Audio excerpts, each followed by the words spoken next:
Teman-teman, dalam kesempatan ini saya ingin berbagi sedikit seputar analisis gunung es. Analisis gunung es ini adalah model analisis yang bisa kita gunakan untuk membedah fenomena sosial yang sebanyak kompleks, apakah itu dalam konteks organisasi ataukah di level masyarakat yang lebih luas. Nah, model ini dikembangkan oleh Sange dan Hamilton. Nah, baik teman-teman, ketika kita melakukan analisis gunung es ini, ada 4 poin yang harus kita perhatikan betul. Yang pertama adalah event. Event ini adalah fenomena yang tampak terkait konteks yang akan kita analisis. Nah, kemudian yang kedua adalah pattern of behavior. Pattern of behavior ini adalah kecenderungan yang terjadi dalam masyarakat dan terkait langsung dengan fenomena yang tampak tadi. Ini berkaitan dengan pola atau kecenderungan perilaku yang ada di tengah-tengah masyarakat yang kemudian melahirkan event. Dengan kata lain, pattern of behavior ini adalah tren yang ada di tengah-tengah masyarakat kita. Nah, kemudian kecuali pattern of behavior ini, kita juga harus perhatikan sistem struktur yang ada di tengah-tengah masyarakat. Sistem struktur ini maksudnya adalah struktur dan sistem sosial yang memungkinkan pola atau kecenderungan masyarakat tersebut mengembangkan perilaku yang menjadi tren dan kemudian menjadi event. Nah, kemudian, kecuali sistem struktur ini, yang terakhir yang tidak kalah pentingnya untuk kita perhatikan adalah mental model. Mental model ini berkaitan dengan cara pandang atau perspektif dan paradigma dari pelaku atau elemen sistem yang menyebabkan struktur dan sistem sosial bisa bertahan dalam kondisi atau situasi yang demikian. Nah, semakin dalam lapisan yang kita analisis ini dan kemudian kita intervensi, maka semakin besar pula daya ungkit kita terhadap perubahan struktural dan sistemik yang berujung pada perubahan fenomena yang berkelanjutan. Nah, itu kelebihan daripada analisis ini tidak hanya memungkinkan kita untuk mencari akar masalah dari fenomena yang sedang kita kaji, tetapi juga kita akan lebih mudah untuk menawarkan solusi dari masalah yang sedang kita kaji itu tadi. Baik, apa contohnya? Nah, saya ambil contoh satu kasus tentang kekerasan guru terhadap siswa di sekolah. Nah, saya kira kasus ini adalah kasus umum, sehingga tidak perlu saya tampilkan data-data seputar banyaknya kasus kekerasan guru terhadap siswa di sekolah. Nah, baik, ketika kita bicara tentang event tadi, yaitu kasus kekerasan guru terhadap siswa di sekolah, maka perhatian kita akan menuju kepada tren yang terjadi di sekolah seputar kekerasan ini. Apa saja trennya? Yang pertama adalah kekerasan fisik. Nah, kekerasan fisik ini bisa saja berbentuk misalnya bagaimana guru ketika menemukan tindakan indisipliner siswa di sekolah, mereka menampar, mencubit, memukul dengan rotan, memukul dengan penggaris, kemudian bisa juga dengan menghukumi secara berlebihan, menyuruh anak berdiri dengan satu kaki dengan memegang telinganya seperti ini, nah, dan semacamnya. Nah, model semacam ini akan kita temukan dalam banyak kasus kekerasan yang ada di sekolah yang dilakukan oleh guru terhadap siswa-siswa mereka. Nah, kemudian yang kedua, tidak hanya kekerasan fisik, kekerasan guru terhadap siswa di sekolah, trennya juga adalah kekerasan emosional dan psikologis. Dan ini jauh lebih banyak daripada kekerasan fisik. Misalnya, guru melecehkan siswa dengan kata-kata yang tidak pantas, misalnya kamu bodoh, kamu kurang ajar dan lain sebagainya. Kemudian dengan tatapan yang sinis, cenderung mengancam, kemudian mengejek dengan ejekan-ejekan yang cenderung merendahkan, dan kesemuanya ini bisa disebut kekerasan karena melukai dari sisi emosional atau psikologis daripada siswa itu tadi. Nah, dan kemudian yang tidak kalah problematisnya adalah tidak sedikit juga di dalam beberapa kasus-kasus kekerasan yang terjadi yang bisa kita temukan, apakah itu lewat lewat media massa yang kita tonton di televisi, ataukah lewat media online. Banyak sekali kita melihat kasus-kasus yang berkaitan dengan pelecehan seksual atau kekerasan seksual yang memprihatinkan.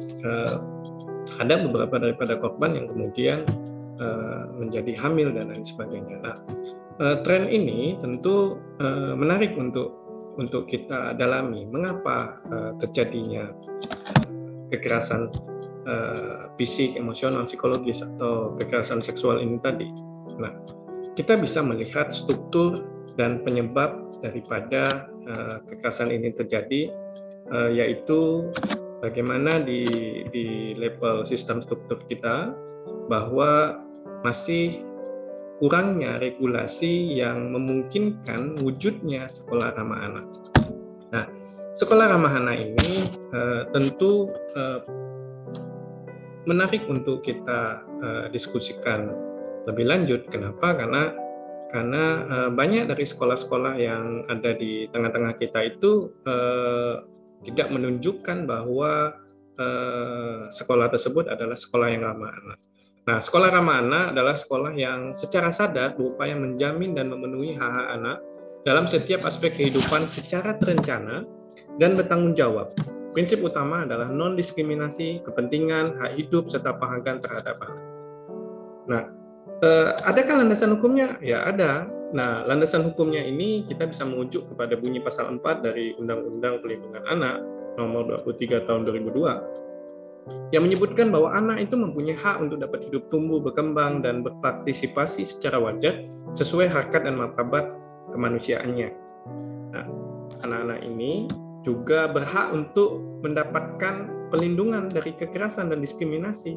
Nah, kalau misalnya terjadi kekerasan dan terjadi di sekolah, jelas ini berseberangan dengan maksud dari pasal 4 dari Undang-Undang nomor 23 tahun 2002 seputar perlindungan anak. Nah, jadi sekolah ramah anak ini adalah sekolah yang dengan kata lain adalah sekolah yang terbuka, melibatkan anak untuk berpartisipasi dalam segala kegiatan kehidupan sosial serta mendorong tumbuh kembang dan kesejahteraan anak. Sekolah ramah anak ini adalah sekolah yang aman, bersih, sehat, hijau, inklusif, dan tidak hanya itu, tetapi juga nyaman bagi perkembangan fisik, kognisi, dan psikososialnya. Apakah itu adalah anak-anak perempuan dan ataukah itu anak-anak laki-laki, tidak ada diskriminasi, tidak ada perbedaan dari perlakuan yang cenderung berlebihan, maksud saya. Nah, termasuk pula anak-anak yang memerlukan pendidikan khusus dan atau pendidikan layanan khusus.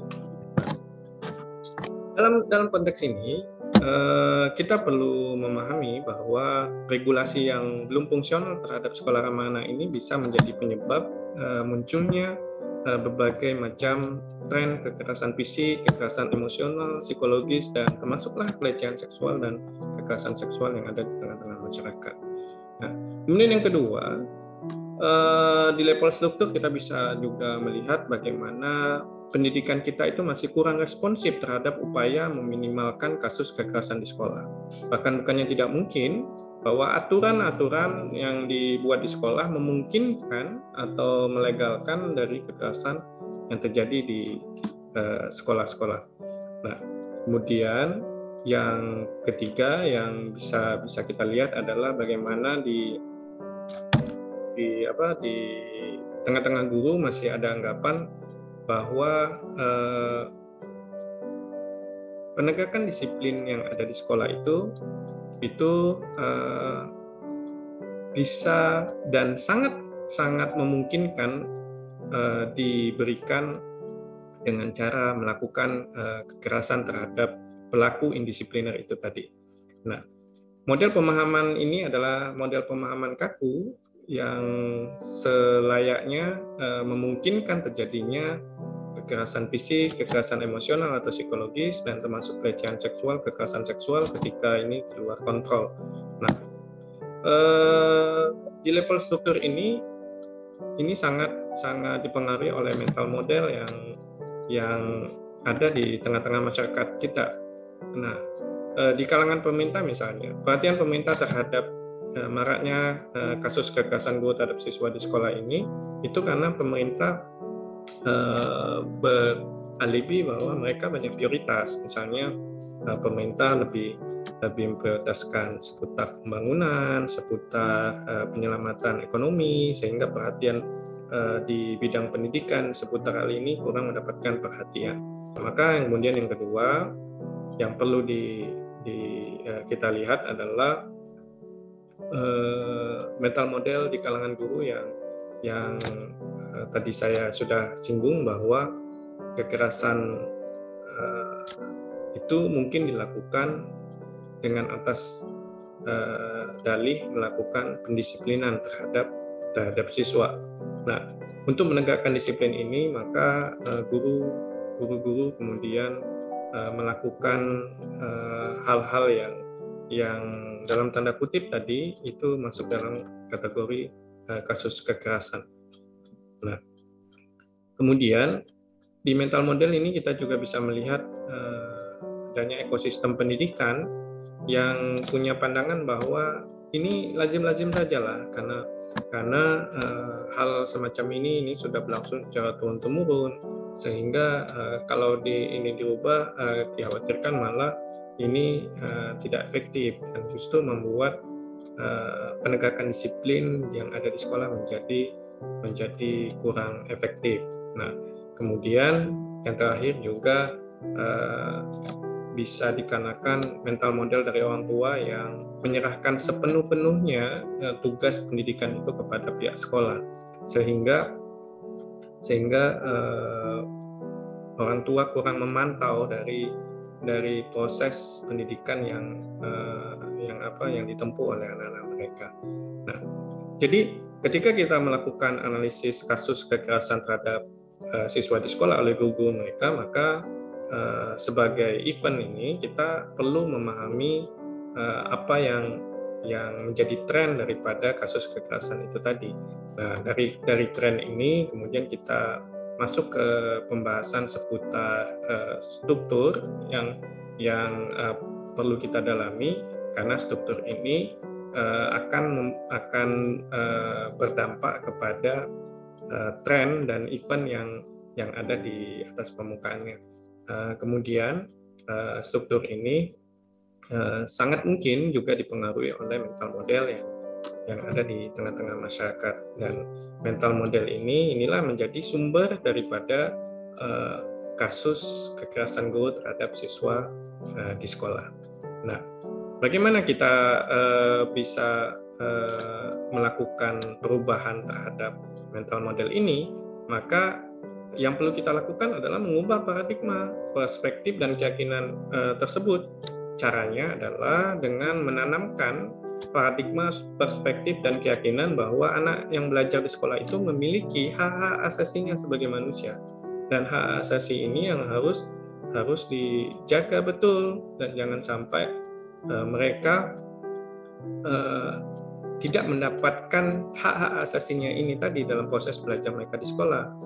Ketika terjadi kekerasan fisik, kekerasan emosional atau psikologis, dan apalagi ketika mereka mendapatkan pelecehan seksual atau kekerasan seksual, tentu hak-hak mereka sebagai manusia yang mestinya tidak mendapatkan perlakuan demikian, ini menjadi tergadaikan.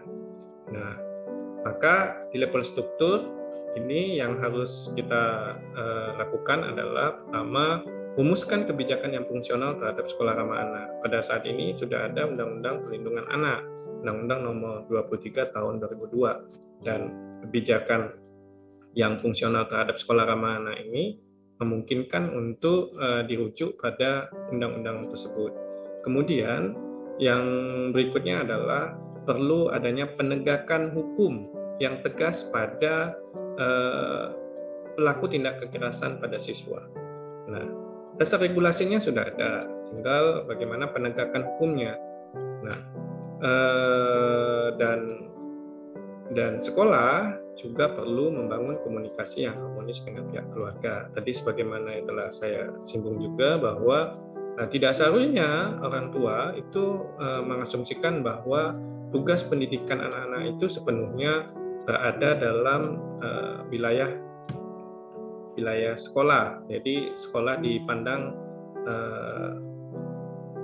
adalah lembaga yang menggantikan peran keluarga dalam proses pendidikan anak. Sekali lagi, tidak ada yang saling menggantikan di sini. Masing-masing ini perlu membangun komunikasi yang efektif sehingga peran ini bisa dilakukan secara bersama-sama. Nah, maka harapannya adalah terwujudnya sekolah yang ramah anak. Sekolah yang ramah anak ini tadi seperti yang telah saya sampaikan, adalah sekolah madrasah yang aman, bersih, sehat, hijau, inklusif, dan nyaman bagi perkembangan fisik, kognisi, dan psikososial anak perempuan dan anak-anak laki-laki, termasuk pula anak-anak yang memerlukan pendidikan khusus atau pendidikan layanan khusus. Jadi demikianlah sedikit gambaran tentang bagaimana cara kita melakukan analisis gunung es. Terima kasih, selamat mencoba.